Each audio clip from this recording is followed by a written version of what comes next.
And so we begin another fun-filled episode of Exploring Scripture. We're going to talk today about the rapture. This is a request that Mike Callahan used that very hashtag right there to request. And so we're going to take a look, see what we think. I'd like to hear your thoughts. As always, let's go.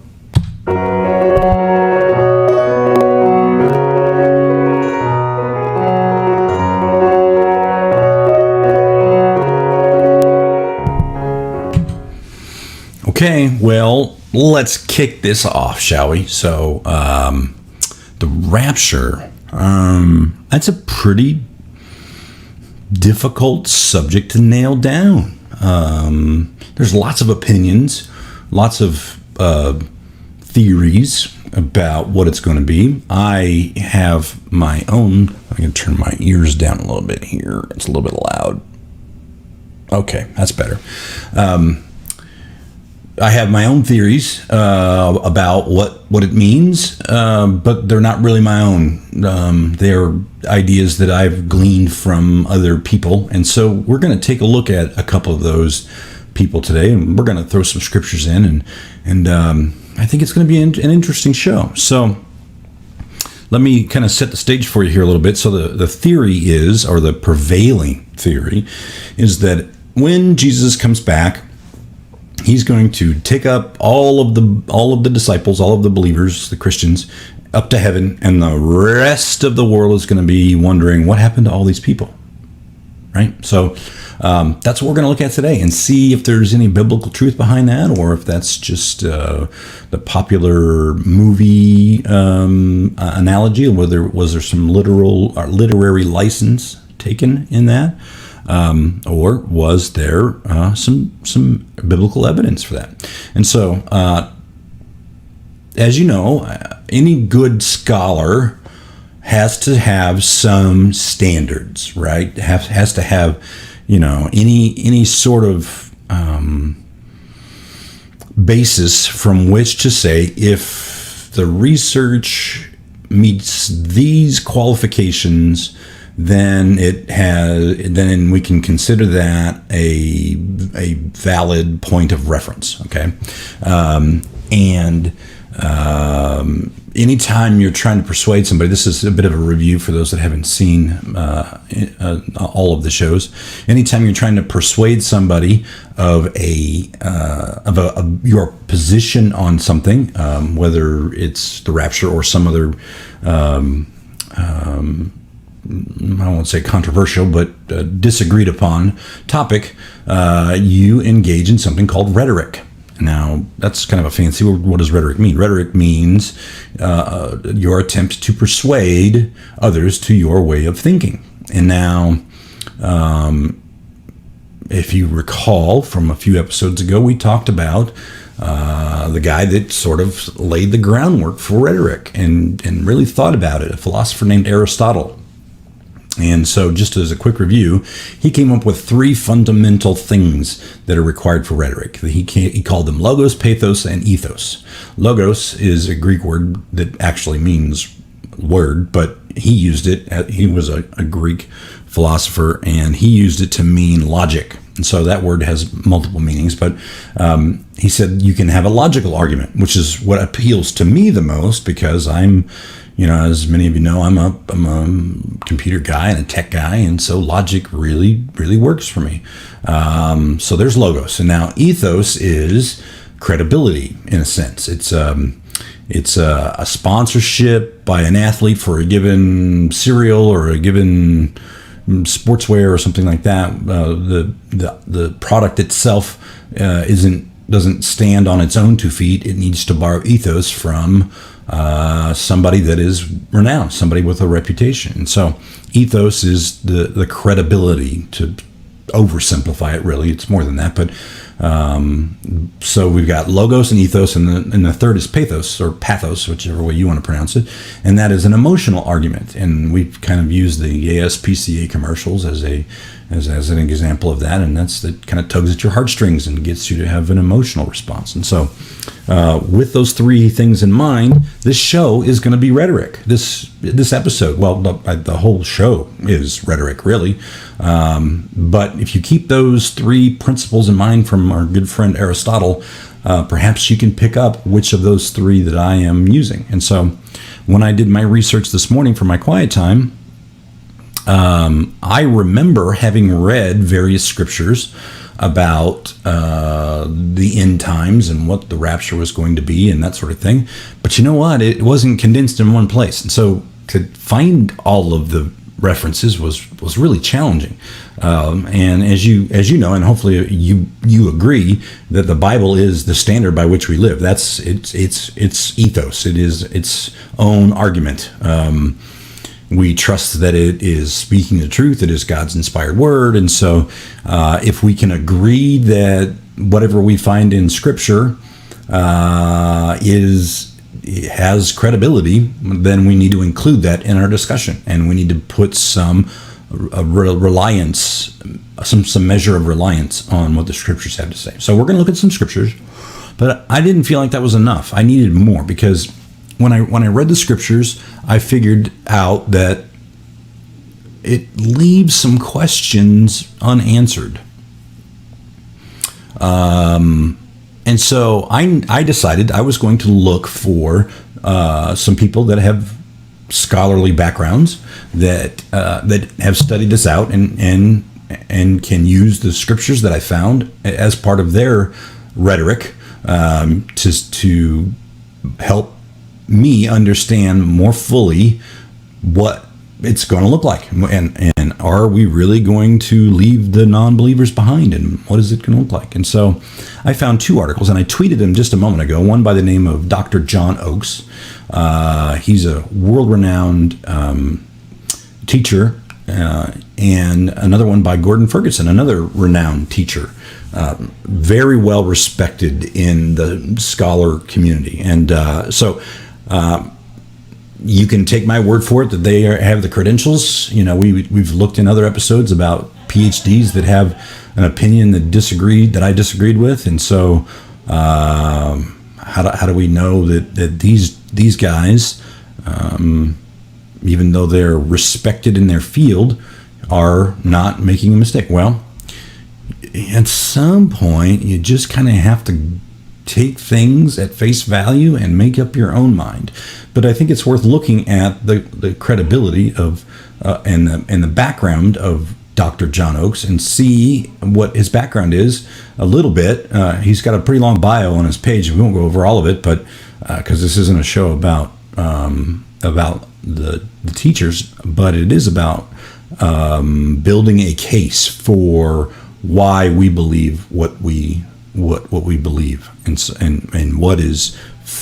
how do we separate fact and fiction? And so let's take a quick look at. I'm going to drag this. I'm going to switch over to this other camera.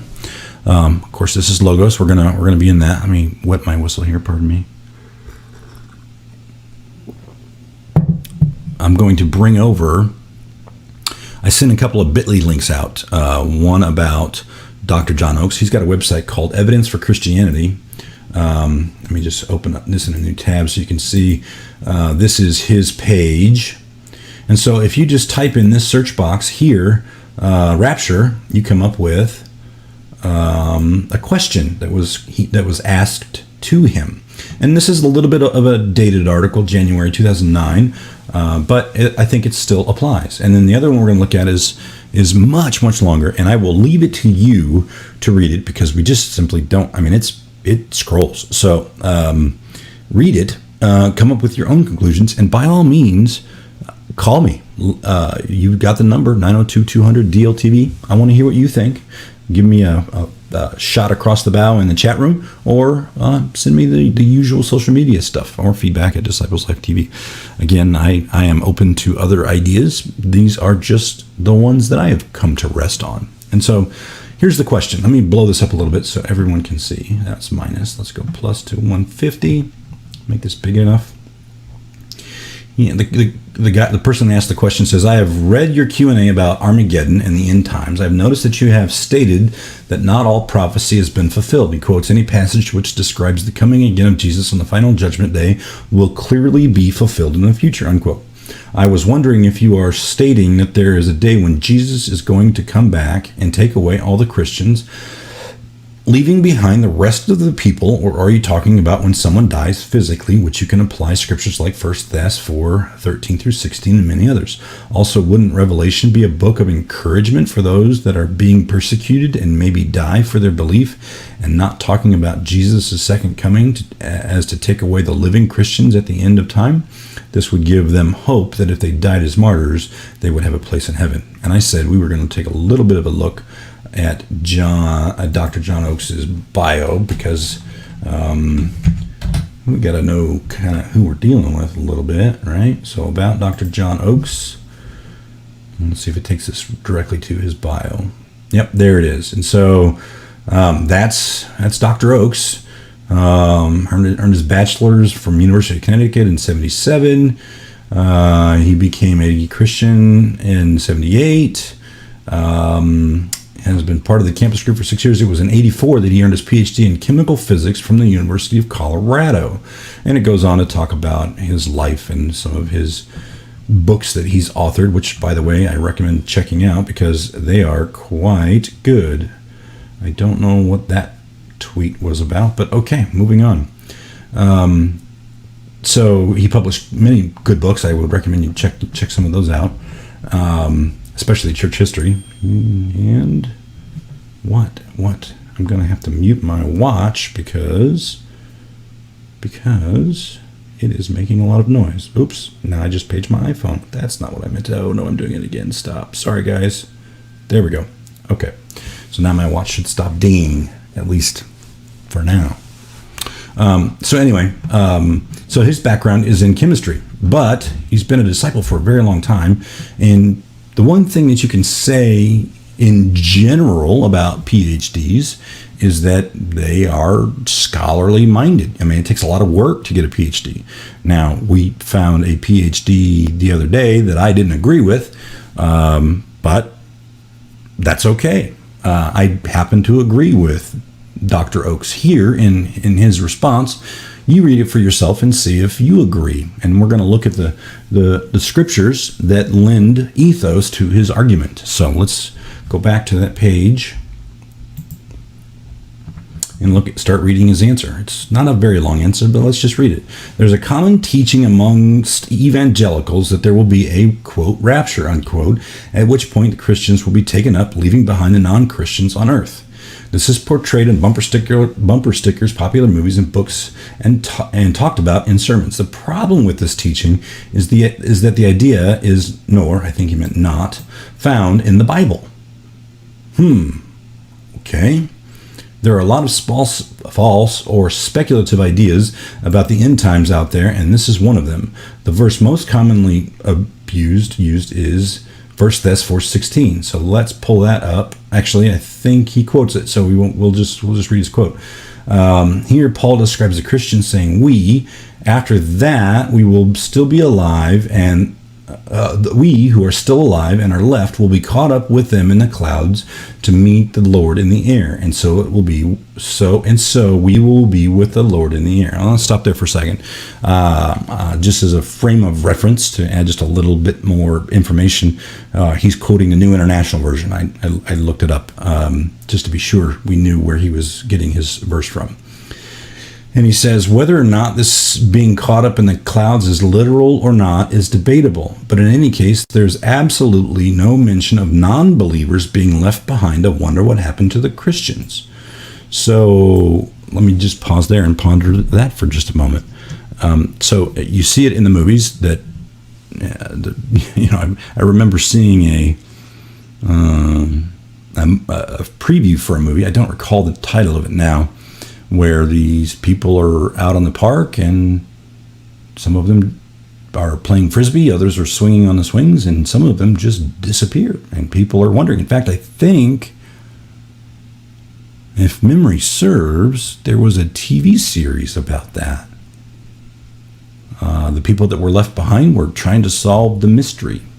I don't think it lasted very long. But if you can remember the title of it, let me know. I'll share it with the viewers. Anyway, so we sometimes you got to take the Bible literally, and sometimes, it's figuratively. Well, Scott, you can't just put labels on things and pick and choose what parts of the Bible you're going to take literally and which ones you're going to consider figurative. Well, you're right. I can't. But if you read the scripture in context, take Revelation, for example. If you've ever read it,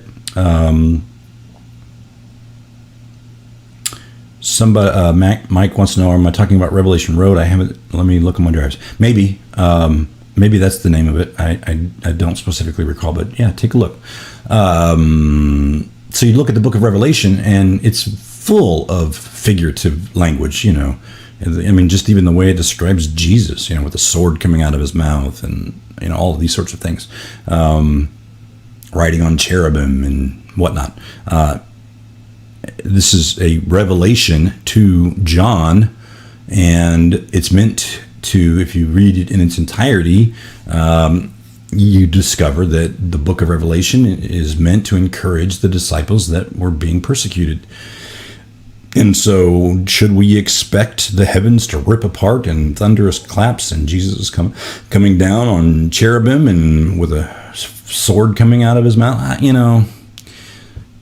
I think it's pretty clear when the Bible is being figurative and when it's being literal. Sometimes it's not. So it's kind of left to us to figure out whether that's true or not, or whether it's to be taken literally, or if it's just meant to be an imagery of some kind. And so it's not clear whether we're going to actually go up in the air. I mean, that's what Paul says. Paul is not known for being one to use figures of speech, although he does refer to other common sayings at the time. And so he's kind of a literal guy. So I don't really have an answer to that question, and Dr. Oakes kind of doesn't either, according to his response.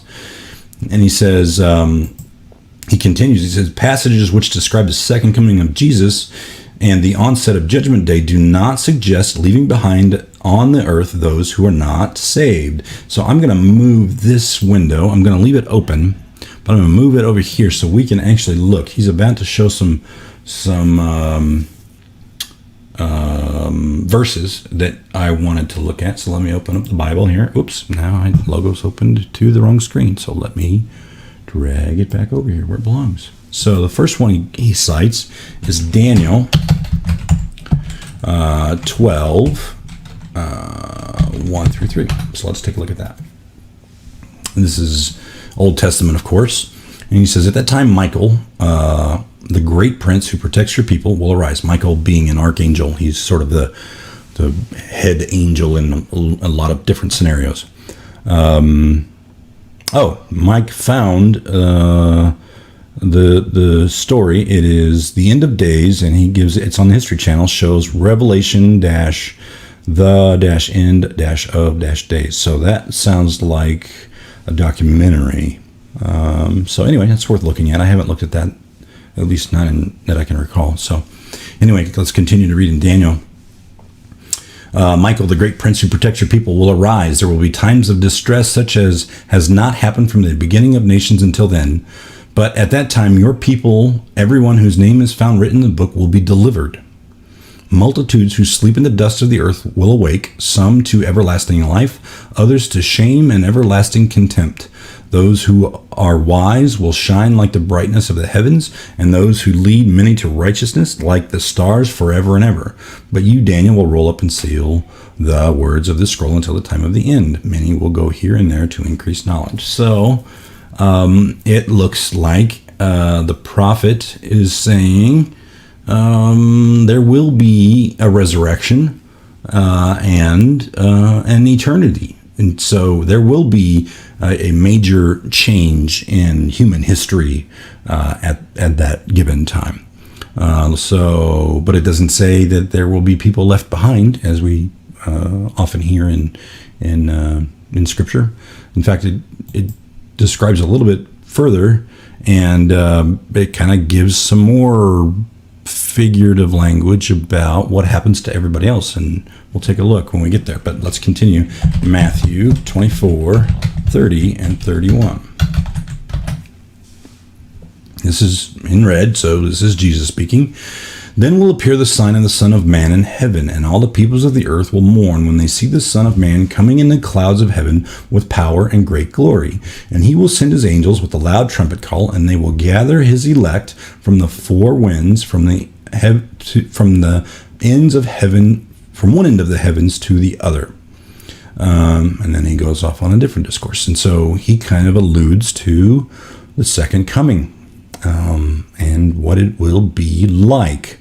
So, but again, it doesn't say that people are going to be left behind. It just says that the elect will be gathered. Okay? And then he reads in Revelation, and again, Revelation is very figurative language, so not to be taken literally per se, but it gives you an idea of what it's going to be like if you can imagine in your mind's eye. In Revelation, it says, "Then I saw a great white throne, and on him was seated, and him who was on it." Let me start again. "Then I saw a great white throne, and him who was seated on it. The earth and the heavens fled from his presence, and there was no place for them." Well, we're already into figurative language. Where did the earth go, and where did heaven go? And we're on earth, so where did he end up? Well, we don't know. It's figurative. "And I saw the dead, great and small, standing before the throne, and books were opened. Another book was opened, which is the book of life. The dead were judged according to what they had done." And this sounds like the judgment day, right? "According to what they had done, as recorded in the books." Verse 13, "The sea gave up the dead that were in it, and death and Hades," which actually means, if we look up the word Hades, it's surprising what it actually means. It means, a lot of people think hell, but it's really the realm of the dead in a sense. And the sense is hell, but it's really, the larger sense is grave. So don't confuse Hades and hell, because they are not necessarily the same thing. Do we know precisely? No. If it's a capital H, it's a proper noun, so it sounds like a place. So it's the place of the dead, the realm of the dead. But that doesn't necessarily mean heaven or hell. So if you know more about that, please share.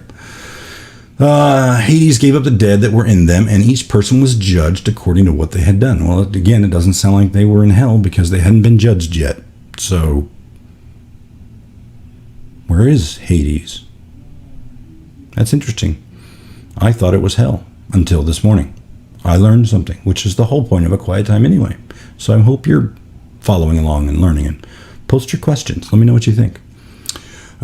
Carrying on here, "And who was judged according to what they had done." Verse 14, "Then death and Hades were thrown into the lake of fire.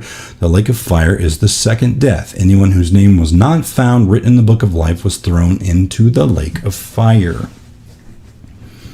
So death was destroyed. How do you destroy death? It's thrown into a lake of fire. Well, from a logos standpoint, it doesn't follow a logical argument according to Aristotle's appeals.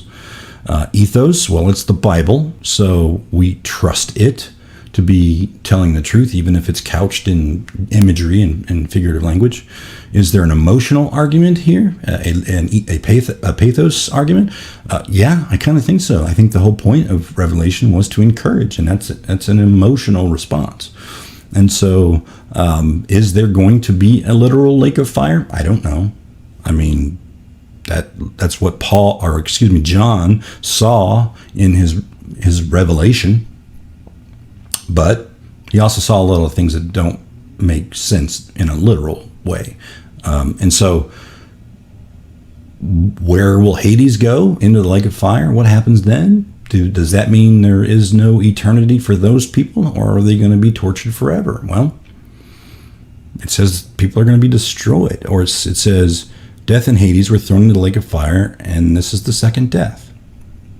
And so it doesn't use the word destroy there like I thought it did. So is hell the lake of fire? What do you think? I don't know. I mean, we have our own popular beliefs about what hell is going to be in eternity, and there are some that argue that eternity really isn't the same thing as forever. It's a time.